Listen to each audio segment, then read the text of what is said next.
My name is Alex Mercer. I'm 36, and I serve as an officer in the U.S. Army. Sitting in that courtroom, I felt every ounce of my world collapse when Brooke, my ex-wife, looked at me with that cruel smirk and said soldiers without money don't deserve kids, and then laughed like it was the punchline to some terrible joke. My chest tightened, my hands shook, and for the first time in years, I felt utterly powerless, knowing that the love I had poured into Emily meant nothing to the woman who shared my life. I had been her husband, her partner, her child's father, and yet in that moment, it felt like all my sacrifices were invisible.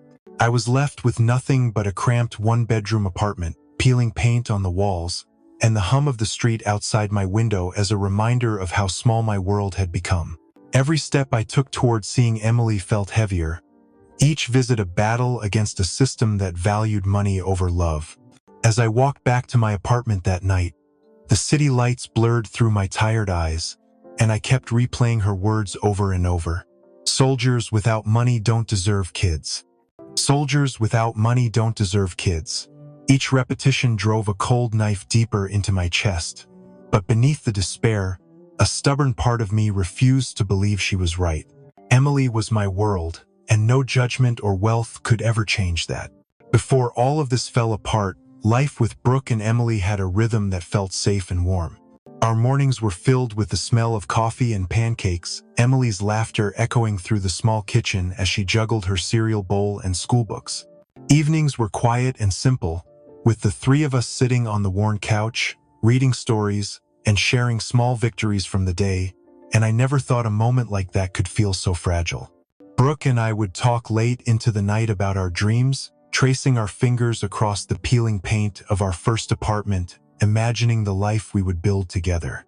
She loved the way I didn't need fancy things to be happy, how my focus was always on family rather than material success, and I loved her steady presence beside me. Those were the days when the world felt contained within our little home, and I believed that love alone could shield us from anything. Then there was Trevor, my cousin, who seemed to step out of a different world, always impeccably dressed, driving the latest car, and talking about investments and vacations I could barely afford to imagine. Brooke's eyes would linger on him a moment too long during visits, laughter a little too bright when he spoke, and I started noticing cracks in the foundation I thought was unshakable. It was subtle at first, a shadow behind her smile, a question left unspoken, but it planted the seeds of doubt and desire for something more than what we had. The divorce was swift and brutal, a legal storm I was ill-prepared to weather. Brooke's lawyer, backed by Trevor's well-rehearsed arguments, painted me as a devoted but financially inadequate father, emphasizing every missed opportunity and every modest paycheck. The courtroom felt cold, the judge's eyes weighed down by years of hearing similar stories, and I realized that love alone would not be enough to protect my bond with Emily. Every piece of evidence against me felt like a hammer striking my chest. My dedication, my nights spent away at military duty, my sacrifices all reduced to numbers on a ledger. Brooke's arguments were sharp and precise, listing Trevor's wealth, his property, and the future she could provide, as if those things alone measured parental worth. I could only sit there, heart-pounding, watching the life I had built with Emily slip slowly out of reach, my presence reduced to a weekend visit, a fleeting shadow in her growing world.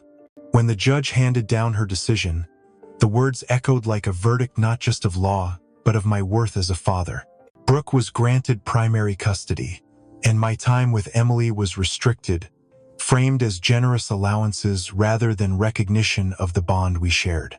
Walking out of the courtroom, each step toward my apartment felt heavier, my uniform feeling like armor I could no longer rely on, and a quiet fury settled inside me, fueled by injustice and the desperate need to fight for what mattered most.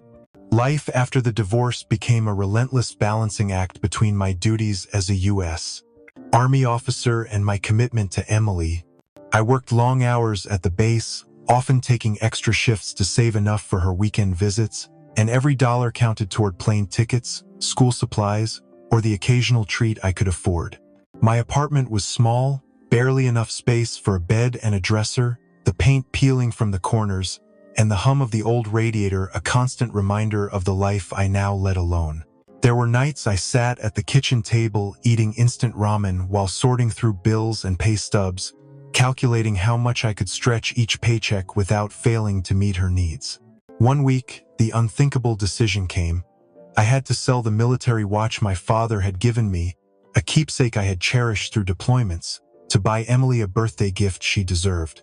Each stroke of the pen signing over the watch felt like letting go of a part of myself, yet I couldn't let her feel the absence of love or attention because of my financial limitations. Driving my old, beaten-up sedan across town to see her, I imagined the smile on her face when she opened the gift, and that single thought carried me through exhaustion and frustration. The apartment smelled faintly of cleaning supplies, leftover coffee, and the faint odor of the street below, but it was mine, and it was a place I could prepare for her visits. I would spend hours tidying, placing little reminders of her presence, a small toy on the dresser, a note in the drawer, anything that made the space feel welcoming, because for those brief weekends, I wanted her to feel at home with me. Despite the sacrifices and the constant fatigue, I never wavered in my resolve. Every midnight shift, every skipped meal, every long drive across town was a testament to the love I had for Emily, and each moment I spent with her reminded me that the struggle was worth it. Even as the world seemed to measure success by wealth and status, I measured mine in her laughter, her questions, and the way she clutched my hand, as if the bond we shared could make up for all the material things we lacked. There were days when exhaustion made my body ache, when the loneliness pressed against my chest, and yet I pushed through, knowing that every small gesture, every act of presence, mattered more than any amount of money or recognition. I kept meticulous notes of expenses, flight schedules, and plans for her visits, ensuring that nothing would interfere with the rare time we could spend together. And through it all, a quiet hope endured that somehow, despite the obstacles and the unfairness, my devotion would be enough to keep us connected until the day the scales of justice finally tipped in our favor. Even in the darkest moments, when the world seemed indifferent to a soldier's love for his child, I found strength in routine and purpose. The small apartment, the instant meals, the relentless schedule became markers of endurance, proof that I would do whatever was necessary to protect our bond. And in the solitude of those long nights, mopping the floors of a nearly empty base or reviewing the plans for Emily's next visit, I felt a flicker of resolve that whispered I wasn't defeated, not yet, and that one day, the sacrifices would matter in ways that went far beyond money or recognition. The knock on my apartment door that night felt like a drumbeat echoing through my chest, and when I opened it, I found a woman with sharp eyes and a calm presence that demanded attention. She introduced herself as Eleanor Whitman, and immediately, I sensed there was more to her than the polite words she spoke. The weight in her gaze carried decades of untold stories.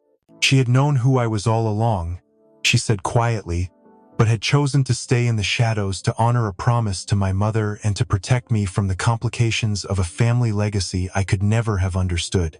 Eleanor explained that the time had come to reveal the truth because she had watched me struggle, sacrificing everything for Emily, and realized that withholding the secret was no longer justifiable. She handed me a thick envelope, the kind that contained legal documents and a lifetime of decisions. And when I opened it, I discovered plans for the succession of her company, a medical equipment empire that had supplied military hospitals across the country for decades. My hands trembled as I flipped through pages detailing assets, trusts, and instructions that effectively placed me as the heir to a fortune I had never imagined, and a wave of disbelief and awe hit me all at once. It was overwhelming to reconcile the man I knew myself to be with the sudden weight of wealth and responsibility, yet Eleanor's calm presence reminded me that this was not about money. It was about opportunity and protection for Emily. She had monitored my life discreetly, aware of my struggles and sacrifices, and had chosen this moment because my connection with Emily was under threat, and she could no longer allow that bond to be endangered. As I sat there, absorbing the enormity of her revelation, I realized that this twist, this long-held secret, did not diminish my journey or my struggles, it amplified them, giving me the tools to fight not just for Emily's happiness, but for the justice and love she deserved. The shock was not just in the fortune, but in the trust she placed in me, the knowledge that she had observed my dedication, my late-night shifts, the tiny sacrifices I had made, and had decided that I was worthy of carrying forward her legacy. For the first time in years, the despair that had weighed on me began to lift, replaced with a cautious hope and a fierce determination to honor both the promises I had made to Emily and the faith Eleanor had placed in me. I realized that the twist was not merely a stroke of luck, but a culmination of my persistence, my love, and the choices that had led me to remain steadfast even when everything seemed lost. And in that realization, a fire sparked within me that I knew would carry me through the battles yet to come. When the day of the custody hearing arrived, I felt a nervous energy unlike anything I had experienced in the field. Armed with Eleanor's resources and a team of attorneys who had prepared meticulously, I presented not just evidence of financial stability, but a record of my unwavering commitment to Emily's well-being.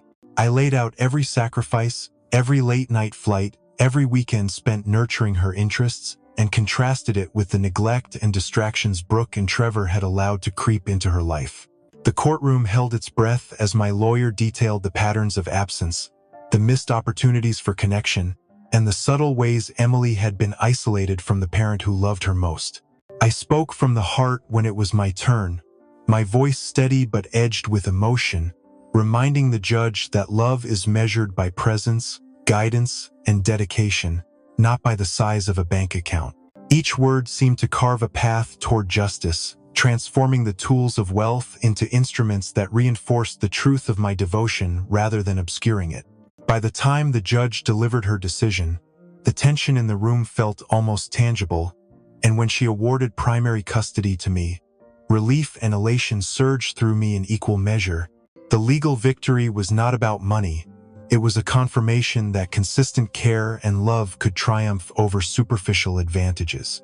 As I held Emily in my arms afterward, I felt the weight of years lift from my shoulders, realizing that the combination of persistence, heart, and strategic use of resources had allowed me to reclaim not just her time but the future we both deserved. Life settled into a rhythm that felt both new and comforting, with Emily laughing and running through the halls of our home as if nothing could ever take her away again. Eleanor stayed long enough to witness the bond we had fought so hard to preserve, guiding me in the business and sharing quiet moments with Emily, who took to calling her Grandma Ellie with genuine warmth. The house was full of life, not wealth, and in that simple, chaotic, joyful existence, I understood the lesson my mother could never have conveyed with money. Love, presence, and dedication are the true measures of worth.